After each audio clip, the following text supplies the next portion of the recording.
massive, unstoppable, deadly.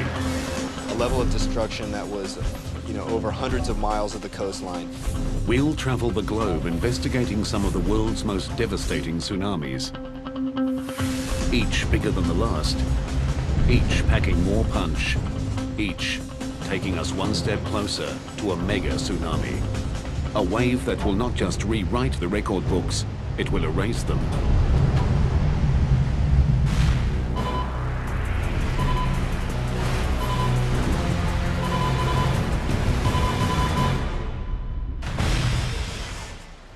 No coastline on the planet is truly safe from tsunamis. They're caused by massive displacements of water, triggered by the Earth's most powerful forces, earthquakes, landslides, and volcanic eruptions. As long as we have earthquakes on Earth and landslides, the various phenomena that create tsunamis, we're going to have tsunami waves. It's just a matter of time when the next one strikes. Tsunamis are dramatically different from the typical waves that constantly sweep across the planet. They can travel faster than 800 kilometers per hour. They can stretch for thousands of square kilometers across the ocean's surface. It's a good 15, 20 feet tall. Easy. They strike with huge mass and terrifying velocity. The most common method of gauging their height is run-up, the wave's highest point of impact on land. Each tsunami profiled here has a higher run-up than the last. Over 100 major tsunamis have struck in the past 100 years, killing hundreds of thousands and destroying billions of dollars of property. But they are not the biggest tsunamis to strike the planet. Scientists have found startling evidence that even larger waves have occurred in the past, mega tsunamis. These things have been described as culture-ending events. Experts believe that a mega tsunami lies in our future.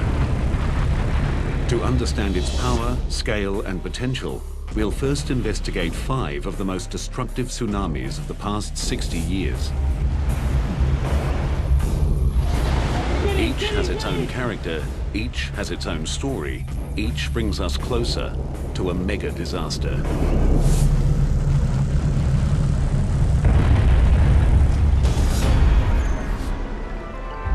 Hawaii is a tropical paradise that attracts millions of tourists. But this Pacific island holds a dark secret. It's blasted by more tsunamis than almost anywhere else on the planet. The Hawaiian Islands, sitting as they do in the middle of the Pacific Ocean, are affected by tsunamis from all regions of the Pacific. The Ring of Fire is a volatile fracture zone surrounding the Pacific Ocean plate. 90% of the world's earthquakes occur here. Earthquakes are the most common cause of tsunamis, which is why Hawaii gets hit often and from all directions. Destructive tsunamis struck here in 1837, 1868, 1877, 1923, 1946, 52, 57, 60, and 64. This makes it the unofficial tsunami capital of the Pacific. 2:28 a.m., April 1st, 1946. A magnitude 8.1 earthquake rips through the Aleutian Islands off the coast of Alaska. A huge stretch of the ocean floor is uplifted, displacing the entire column of water above it. A massive pulse of energy propels a wall of water, a tsunami, towards Hawaii at nearly 800 kilometers per hour.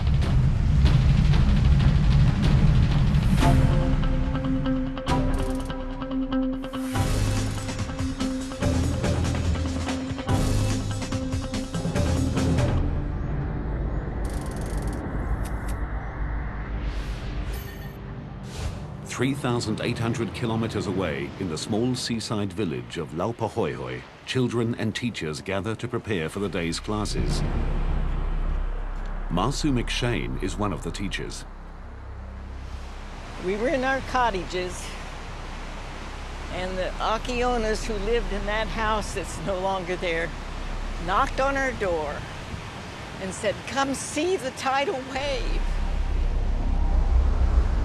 At first glance, it's deceptively innocent. We looked over, and the wave ocean sucked out, and then it came in a little bit more, like emptying a bathtub, and sucked out again. And we said, this is a tidal wave? I don't think much of that. What Masu doesn't know is that tsunamis are not single waves. They move forward in what's known as a tsunami train, a group of waves of many different sizes. First waves are seldom the largest, so what appears to be insignificant is actually the precursor to something much, much bigger. And then it did it again. And this time, it went in further and sucked out more. And we thought, a twin tidal wave, how interesting and odd. As the water recedes, an extraordinary 152 meters, Masu and her roommates pose for a photograph. Masu stands captivated while a third wave approaches. Famous last words, I said, I hope this will be a big one. And it kept coming. And that was the first time we ever thought to be afraid. As the tsunami approaches shore, it behaves like a giant train wreck. The front of the wave slows while the back continues to push. The wave's energy is compressed, forcing it to stand and lift out of the sea. This got bigger, and so we dropped the camera, ran inside.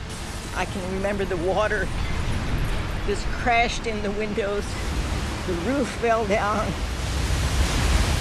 The wave tosses Masu like a rag doll, at first in towards the school, but then suddenly out towards the sea. And I knew I was going to die.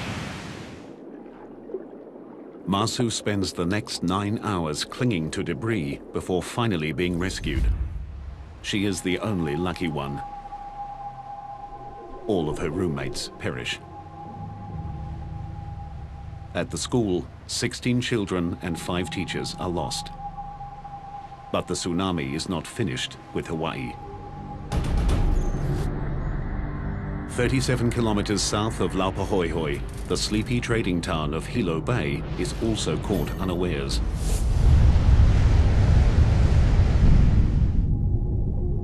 Here, the tsunami destroys nearly 500 homes and businesses, kills 96, and injures hundreds.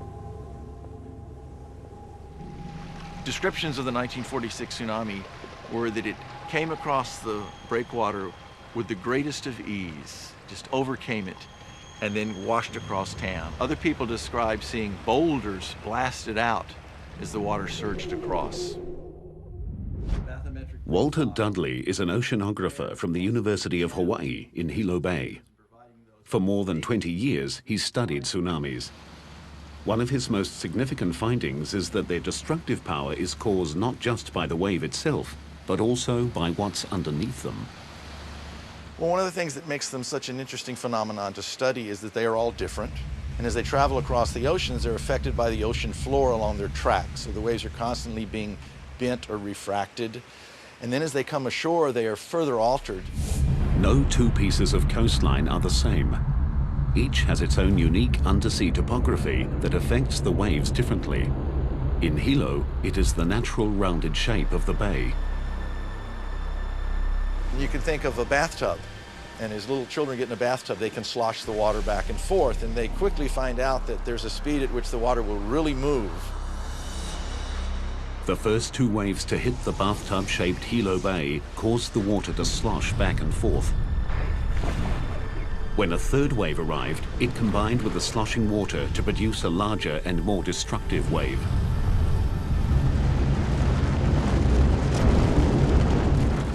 It pretty much wiped out everything that was on the ocean side of town. In the main parts of downtown, it picked up the railway and it twisted the railway rails into pretzels. The third wave reached a run-up height of 9 meters. It destroyed most of the foreshore of Hilo Bay.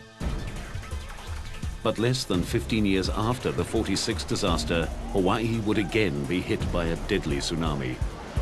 A wave bigger than the last that would defy logic and bring Hilo to its knees once more.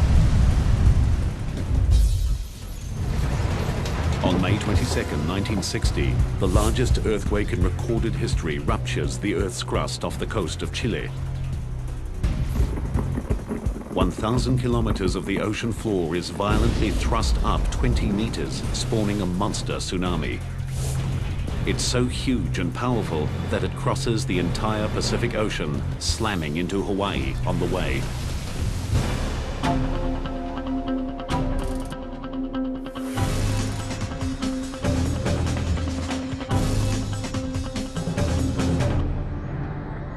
This time, technology installed since the 1946 quake warns residents of Hilo Bay 5 hours in advance. But the warning falls on deaf ears. In the preceding 12 years, about 3 out of 4 alarms had turned out to be small tsunamis. So instead of inspiring fear, let's get away from this potential disaster, I think it inspired curiosity, because it is a fascinating phenomenon. Let's go down and watch. Although the civil defense were saying people evacuate, there were a lot of us, me included, that out of curiosity went down to look, to see what was going to happen. Local real estate agent Al Inouye and many others assume that because this wave is coming from the southeast and Hilo faces the north, the bay will be spared. They are wrong. Just after midnight, the first wave strikes. You could hear people yelling and screaming behind me that were being caught in the wave. That was an experience because, and it still stays in my mind, all this screaming and yelling, and I couldn't do anything about it. It sounded like several trains, rushing down a track. I mean, it was really a roar, and, you can hear the crashing of houses against each other. It's hard to describe. It was just a sound that you don't want to hear again. I mean, it was horrible. Dawn breaks on a nightmare. 61 people are dead and more than 700 buildings destroyed or severely damaged. The 1960 tsunami took locals and experts by surprise. After thorough study, scientists discovered a remarkable aspect of the tsunami.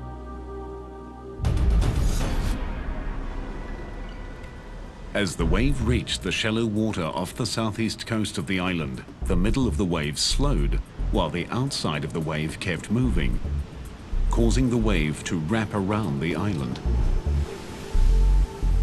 Then, just as in 1946, the natural shape of the bay added to the tsunami's destructive power.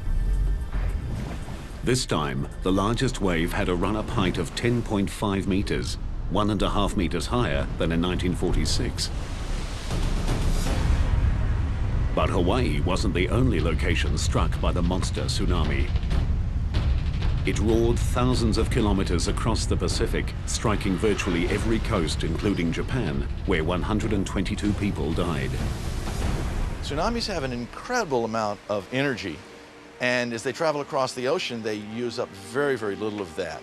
It's when they come ashore that all that energy is unleashed. The 1946 and 1960 tsunamis gave scientists new insights into the complex behavior and ocean-crossing power of these giant waves. But when a local tsunami hits Japan, it strikes with larger and more powerful waves than the 46 and 60 Hawaiian tsunamis combined. And there's no time to evacuate. And later, a tsunami that combines sudden impact with awesome size, a mega disaster. The 1946 and 1960 Hawaiian tsunamis had run-up heights of 9 and 10.5 meters. Shaped and intensified by the ocean floor and coastline, they smashed the island communities with unexpected force. But there's another tsunami hotspot where a larger and more deadly wave struck without warning. Second only to Hawaii, Japan is the most tsunami-prone location in the Pacific. The Japanese have been hit so many times by these giant waves that they created the word tsunami, meaning harbor wave, to describe these terrifying events. These waves can come from as far away as Chile or as close as 80 kilometers offshore.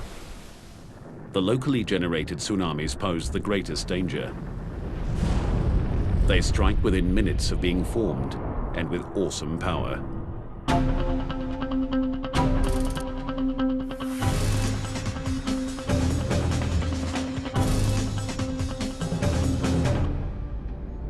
(10:17 p.m., July 12, 1993). A magnitude 7.8 earthquake rips the ocean floor off the coast of Hokkaido.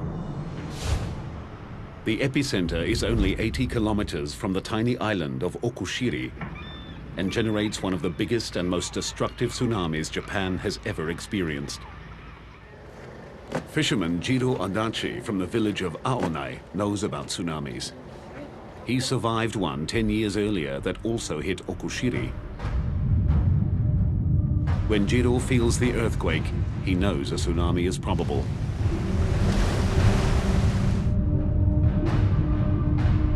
He quickly evacuates his wife and children from their seaside home, sending them to higher ground in the car while he shuts off the gas. He moves swiftly, but not swiftly enough. Just 4 minutes after the quake, the first wave hits him with overwhelming force as it surges to an incredible 15 meters. It started to pull me back into the sea. I held on to something and thought that I must run to the mountain. Somehow, Jiro manages to find firm ground. He flees to the safety of a nearby hill. In a few terrifying minutes, the tsunami destroys 80 houses and fishing shacks. But the danger is not over. Out of the darkness, a second wave strikes. Homes, boats, cars and trucks spared by the first wave are smashed to pieces. Fires erupt as gas pipes burst. Aonai is under siege. Jiro and other survivors rush to the waterfront to help the injured. We heard people shouting for help. They were calling, "Help me, help me." I heard a lot of voices, women's voices and children's voices. Suddenly, amidst the cries for help, Jiro hears something that chills his heart. Suddenly I heard a familiar voice between wave breaks, so I shouted, "Achan, is that you, Achan?" And then I heard, "Daddy." I heard that from the darkness. His young daughter is somewhere in the raging sea. As Jiro's family fled, the tsunami's first wave rolled their car and hurled them into the ocean. Jiro dives into the turbulent waters.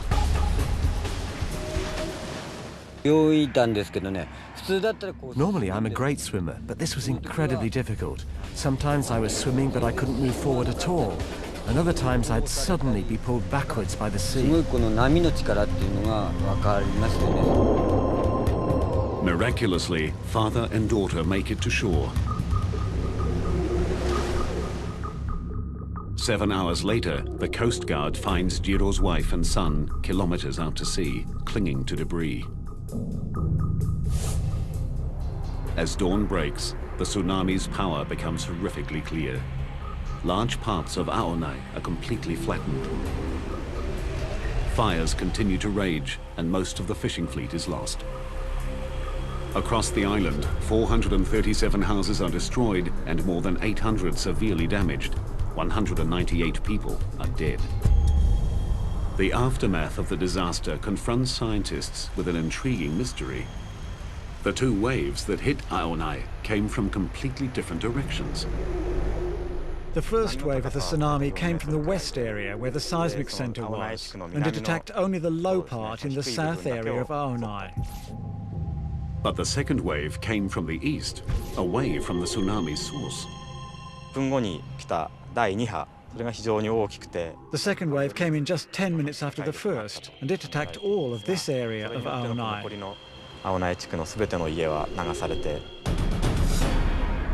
The first wave that hit the west coast of Okushiri came directly from the source.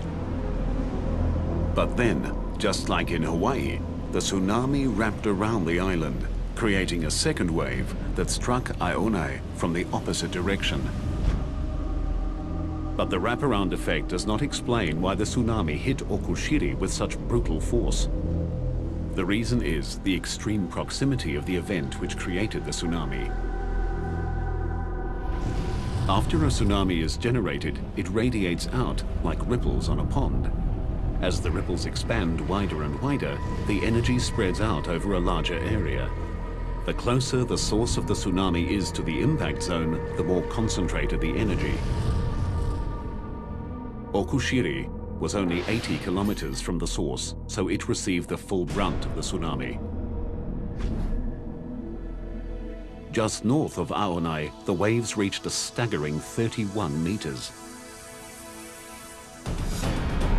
Today, the legacy of the 1993 tsunami is set in concrete. Huge walls up to 11 meters high and extending 14 kilometers along the coast stand guard against the sea.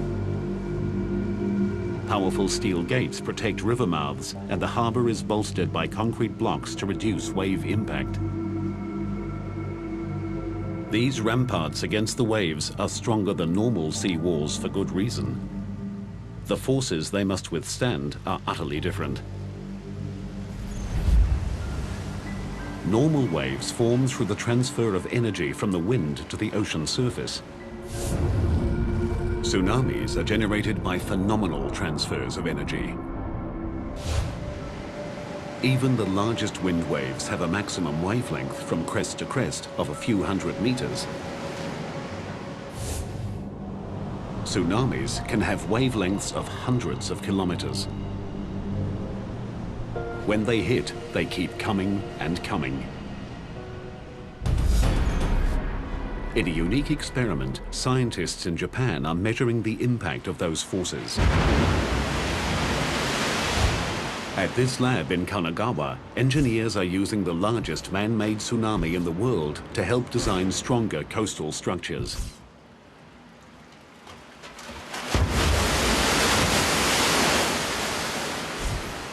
This machine can generate waves more than 3 meters high, propelling 300 cubic meters of water down a 180-meter long chute.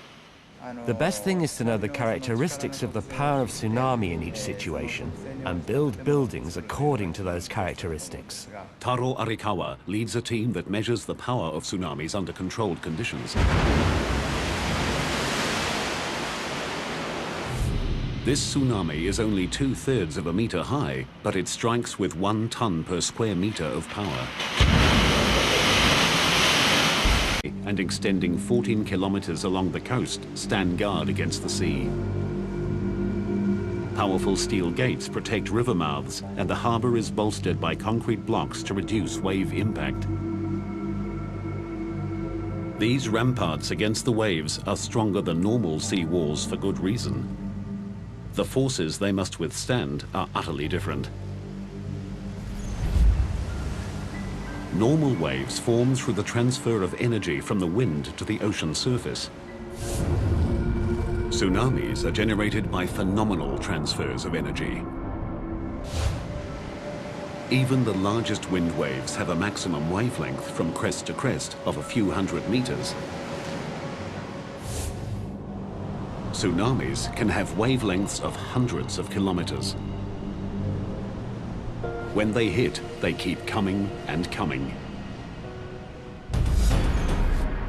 In a unique experiment, scientists in Japan are measuring the impact of those forces.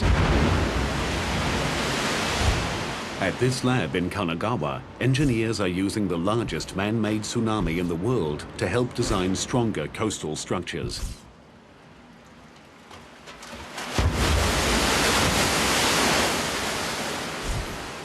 This machine can generate waves more than 3 meters high, propelling 300 cubic meters of water down a 180-meter long chute. The best thing is to know the characteristics of the power of tsunami in each situation and build buildings according to those characteristics. Taro Arikawa leads a team that measures the power of tsunamis under controlled conditions. This tsunami is only 2/3 of a meter high, but it strikes with 1 ton per square meter of power. To demonstrate what that kind of power can do, Arikawa puts himself in the wave's line of fire. Without the rope and harness, he'd be swept away by this miniature tsunami. Bigger tsunamis are even more powerful. This 2.4-meter wave hits with the force of 10 tons per square meter. Even after the initial impact, it continues to surge forward with a sustained pressure of 4 tons per square meter. The tsunami in Okushiri was much higher and hundreds of times more powerful.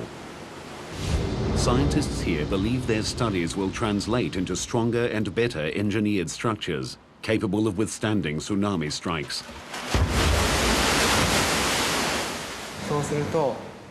Once we can reduce the power, the reduced destructive power of tsunami coming ashore would not cause as much damage. The Okushiri event shows how destructive a local tsunami can be. It strikes with undiluted power and too quickly to respond. But that disaster was eclipsed by a far bigger and more deadly tsunami. A wave generated by an earthquake so powerful it moved the entire planet. A wave that takes us one step closer to a mega disaster. The tsunami that hit Okushiri, Japan, came from just 80 kilometers away and reached a run-up height of 31 meters.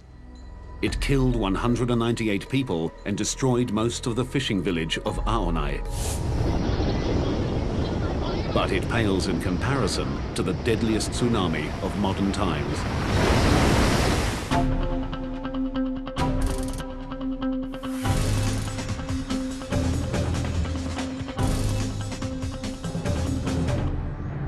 (7:58 a.m. December 26, 2004).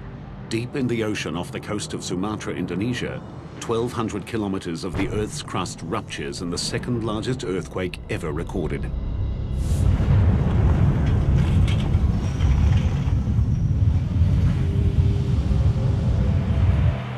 The 9.3 quake shatters buildings and destroys lives. But it is just a forerunner of an even more horrific disaster.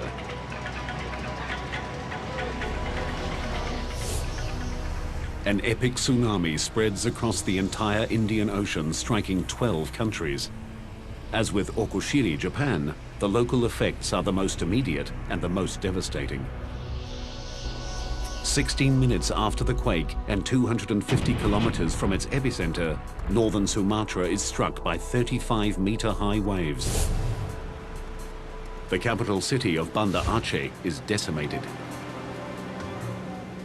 More than 160,000 people are killed. Coastal engineer Jose Borrero arrived in Banda Aceh 4 days behind the tsunami.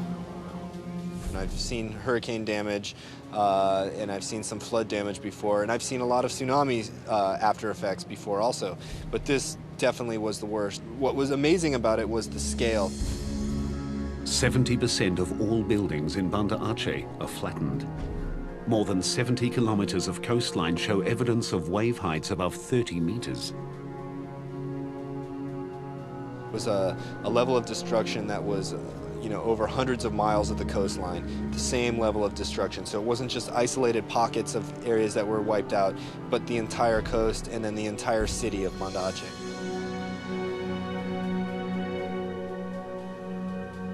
An hour and a half after Banda Aceh is leveled, the tsunami strikes Thailand. A wall of water swamps beachside villas, hotels, and villages. That wave is a good 15, 20 feet tall. Easy. Get in! More than 8,000 people die.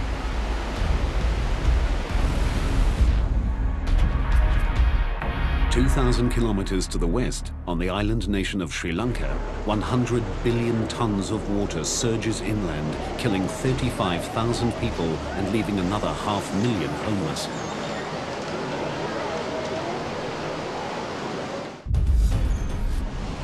In all, nearly 230,000 people die in the most devastating tsunami in recorded history.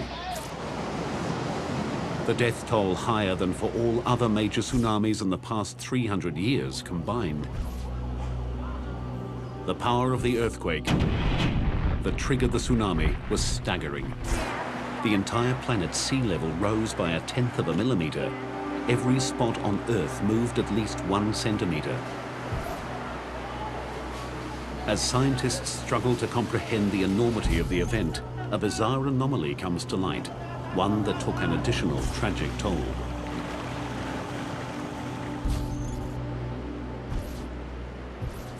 The morning of December 26 is quietly dawning on the peaceful shores of Galle, Sri Lanka.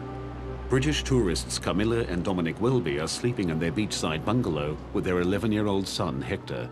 Suddenly, Dominic is wakened by a strange noise. I went outside onto the veranda and I noticed that the water, which should have been at low tide, was up against the wall of the garden. What Dominic is seeing, without realizing it, is the first sign of the tsunami.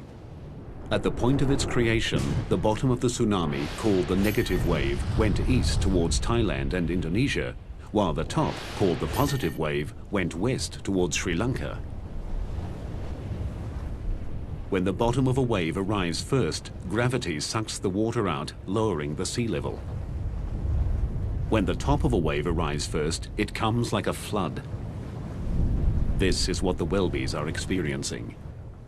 I didn't know what it was. And at that moment, the floor exploded. The tsunami rushes in, destroying the bungalow. The force of the water was phenomenal. You know, to be exploded out of your bed, you know, to feel a piece of furniture just be thrown up into the air and to be thrown off it and to have to jump. It's just very weird. And to then be sucked out and tossed around like being in a washing machine. The couple grab their son and scramble into the bathroom. With each wave, with the intensity of each wave, it would fill up the shower cubicle completely. We would be swirling around underwater, trying to, you know, regain our purchase on whatever we could find. As the waves continue to pound, the concrete walls of the bathroom begin to crumble. Hector is trapped under a large piece of concrete, struggling to keep his head above water. The idea of your child dying before you it's nothing worse. A third wave surges over Hector's head. He's seconds from death. But instead of drowning him, miraculously, it lifts the concrete slab off his foot and releases him. The wave that's caused so much death in this one instance is life-saving. But mostly, the peculiar behavior of tsunami waves proves deadly. Surging forward and sucking back, billions of tons of swift-moving water carry a dangerous mass of deadly projectiles. Broken timber, glass, metal, and vehicles. The third wave turned Galle into one of the hardest hit areas in the nation. As the people of Sri Lanka struggle to recover, tsunami scientists like James Goff arrive in the devastated nation. One of the really difficult things when you go into these areas is you are going there because you have a mission to learn about the tsunami. From a scientific point of view, it's very important to learn these things, and yet there is the human tragedy going on around you, and it's very difficult to isolate yourself from that human tragedy. Amidst the horror, Goff and his colleagues discover the oddity of the third wave. So there's Galle quietly sitting there, recovering from being hit by 2 waves, and then bang. How and why the Galle area was hit by this third wave intrigued experts. Where did it come from? The first clue in the mystery was uncovered by looking at a global map. Sri Lanka is directly in the line of fire of the tsunami. Sri Lanka was basically staring down the barrel of a loaded gun in a way. The second clue came only after careful analysis of the tsunami's unique behavior.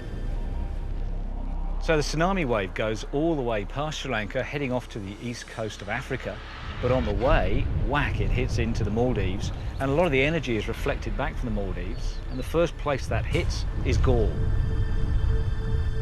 The tsunami was so powerful, its reflected energy carried a third wave 800 kilometers back across the Indian Ocean. In total, over 4,000 people died in the Galle region. The tragedy confirmed scientists' theories about the phenomenal reflective power of tsunamis. The Indian Ocean tsunami continues to provide scientists with complex and compelling new data, most of which is still being processed. It's really difficult to say right now what the Boxing Day tsunami taught us compared to what we didn't know before, because it's taught us so much. It taught us that we actually don't know a lot and that we have a lot more to learn. What the Welbys learned is that life is fleeting and precious. In appreciation for their survival and in recognition of the thousands that did not, they spearheaded a fundraising effort back home in England. To date, they've raised $25,000 for the people of Galle. Many mysteries about the Indian Ocean tsunami remain unanswered. One of the biggest questions is how the highest waves could possibly have reached a staggering run-up height of 35 meters. Far beyond what had been thought physically possible by an earthquake-triggered tsunami. But as huge as that tsunami was, it is not the biggest wave to strike in recent history. Landslides can trigger a different kind of killer wave, producing a tsunami of monstrous size. And scientists believe a mega tsunami looms in our future, a wave of such epic proportions that nothing like it has been seen since prehistoric times. The 2004 Indian Ocean tsunami unleashed a series of enormous and deadly waves that had run-ups of 35 meters.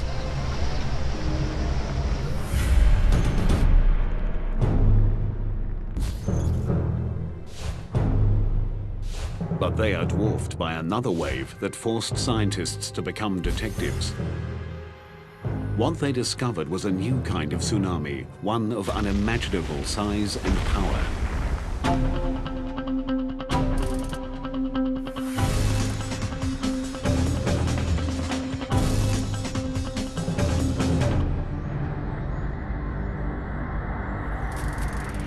In a remote bay in southwest Alaska, a native legend tells of a beast that shakes the ocean and destroys those who walk its shores.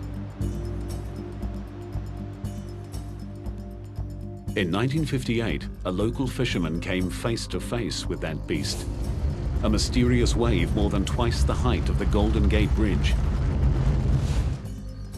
The story of this incredible phenomenon began 5 years earlier, with 2 American geologists on assignment in remote Lituya Bay, Alaska. We were in the bay mapping the geology and primarily interested in the stratigraphy because of the oil potential of that part of the Gulf of Alaska. They didn't find any oil, but they did find one of the scientific mysteries of the century. George Plafka was one of the scientists. One of the obvious things you see when you're in that bay, if you're looking closely, is that the trees are of different ages as you go away from the shoreline. Plafka and his colleague noticed that a band of younger trees circled the entire bay hundreds of meters above the water. The scientists knew this dramatic change in vegetation meant a large-scale disaster had struck the area. But they saw no evidence of fire or avalanches. And so we speculated about what that could be and had all kinds of ideas about glaciers shoving forward very rapidly. The other was that there were submarine slides going on at some of the deltas along the margin of the bay, or that there was breakouts of large amounts of water up higher along the glaciers and then they flood down all of a sudden. We had everything except the right way, the right idea about how those waves could form. The geologists left Lituya Bay without solving their mystery. 5 years later, they got their answer. In 1958, Howard Ulrich takes his 8-year-old son, Howard Jr., on a fishing trip to Lituya Bay. So we went into our favorite anchoring spot and dropped our anchor and made supper, and finally about 9 o'clock we went to our bunks. An hour later, the boat starts shaking violently. An 8.3 earthquake centered 21 kilometers from Lituya Bay rips across the water. Howard and his son rush up on deck just in time to see the most amazing sight of their lives. It looked like a big explosion, like you've seen big explosions in the water on TV. That's exactly what it looked like. What happens next defies the imagination. As the spray started to settle down, out of the bottom of it came this huge wave. I would say that the wave was close to 1,000 feet high at that time, the actual wave. Traveling at an estimated 112 kilometers per hour, the liquid mountain is charging straight for Howard and his son. Just coal black and full of logs, just straight up and down. It was actually a pretty horrifying looking sight. I just thought, you know, this is the end. There's no way you're going to get out of this, you know. In a desperate attempt to keep control of his boat, Howard turns on his engine and drives directly into the beast. Started pulling all the anchor chain out, and when it got to the end of the chain, I thought it was going to pull the bow of the boat under, but it snapped that chain just like it wasn't even there. The giant wave lifts the tiny boat high into the air. And I looked out over the stern of the boat, and we were looking down on the trees.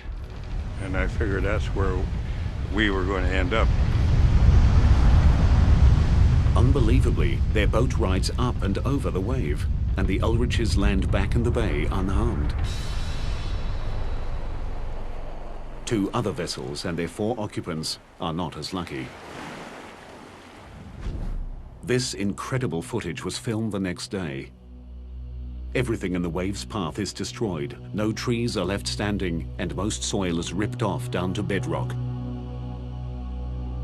The run-up height of 1,740 feet is the world record, I think, for anything that's happened in historic time. And it was, you know, it's 500 feet higher than the Empire State Building. That's pretty big. The earthquake felt by Howard triggered a massive rock slide, sending 30 million cubic meters of mountain hurtling into Lituya Bay. The debris slammed into the water, creating the giant wave. It just swooped down a very steep slope and ran out into the fjord and basically forced all the water out of that little arm in front of the glacier and shot it up over the ridge that was on the other side. One mystery remained. The amount of water displaced exceeded the amount of land that fell into the bay. It took 42 years to solve this mystery. Scientific models determined that the rapidly moving landslide created an air pocket behind the wave, preventing the water from sloshing back. The force of the air pocket combined with the size and weight of the landslide shot the water out of the bay like a missile. It would be the same as if you took a paddle and ran it down and pushed into the water full speed at a high velocity. Just push all the water right out. The effects of the giant Lituya Bay wave remain clearly visible today.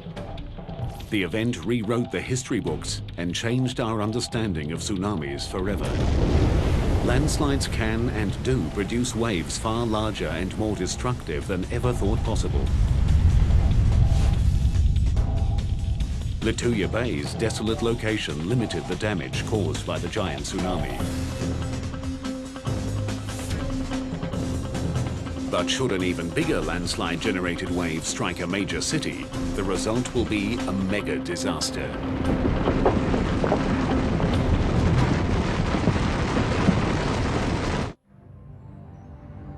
In 1958, a landslide-generated tsunami taller than the Empire State Building obliterated an Alaskan inlet. It was a devastating display of nature's power.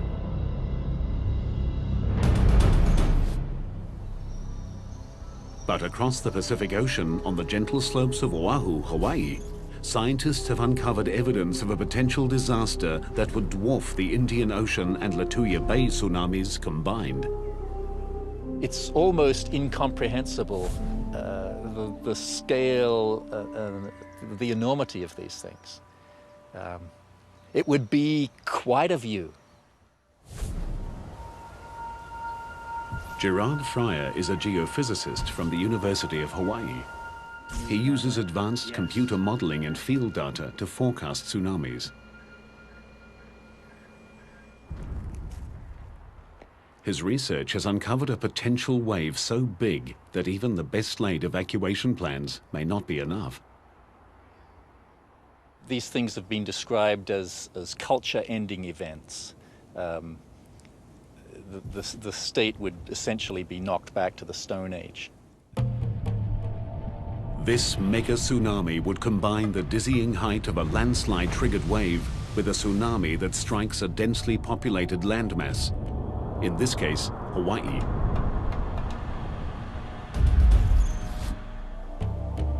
On the island of Oahu, locals and tourists alike flock to the sea, soaking in the perfect climate and idyllic lifestyle of one of the most iconic coastlines on the planet. But in our scenario, everyone is oblivious to the fact that less than 480 kilometers to the east, a disaster of biblical proportions is about to strike.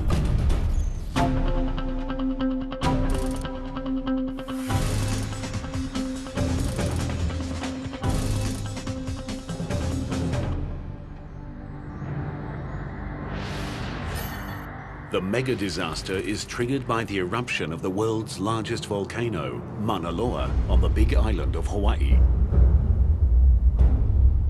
In the case of Mauna Loa, and that's the 800-pound gorilla here, that's the big volcano that we have to worry about.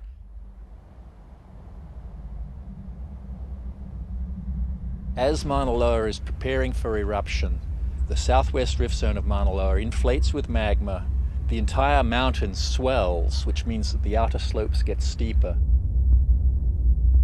There are probably a succession of small earthquakes, and then maybe a big earthquake that shakes loose this very steep western flank of the volcano.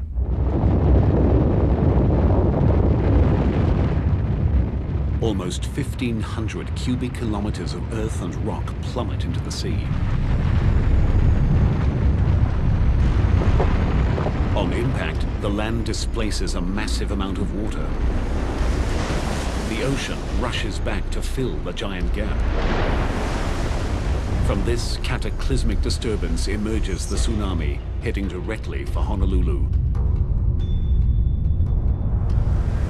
Estimated time to impact, 30 minutes.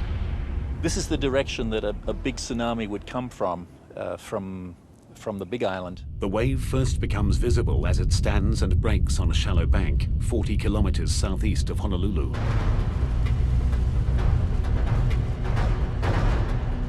You'd see the sea rear up in front of you.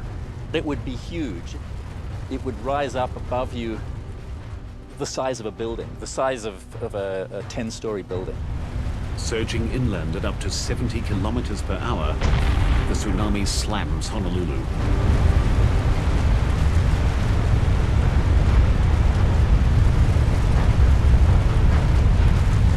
Because the tsunami's energy stretches down to the ocean floor, this wave is not clean water. It's filled with sand, coral, and rock. Water penetrates 16 kilometers inland before being sucked back out to sea in a lethal maelstrom of wreckage.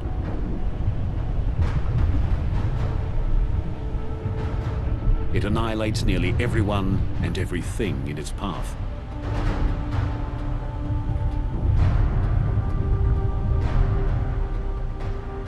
These giant landslides, as far as we can tell, they seem to occur during periods of high sea level when the climate is warm. Quite why that is, we don't know.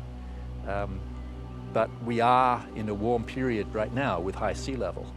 So we should expect something like this within the next 10 or 20,000 years. As the unofficial tsunami capital of the Pacific, Hawaii is preparing for the future. Scientists continue to develop a global network of warning systems based on real-time seismic analysis and deep-sea wave sensors. Alarms will sound as soon as 90 seconds after the initiation of even a small tsunami. Tsunamis are global-sized events with global ramifications. They combine the almost unlimited power of the Earth with the gargantuan might of the sea. They are a humbling reminder of the transience of man and the awesome strength of nature. While scientists learn more about tsunamis, engineers build stronger coastal barriers, and experts implement improved warning systems, individual vigilance remains essential. And you see the water withdrawing, strangely, curiosity shouldn't compel you to go down and see what's going to happen next. The alarm bell should be going off. It's something that we need to have embedded in our culture, in our knowledge base, and in our education so that we know what to do when the next tsunami happens. Not if, it's when. It's something we need to learn to live with. As long as we continue to have the phenomena that create these giant waves, we will continue to have tsunamis. It's just a matter of time before the next one strikes.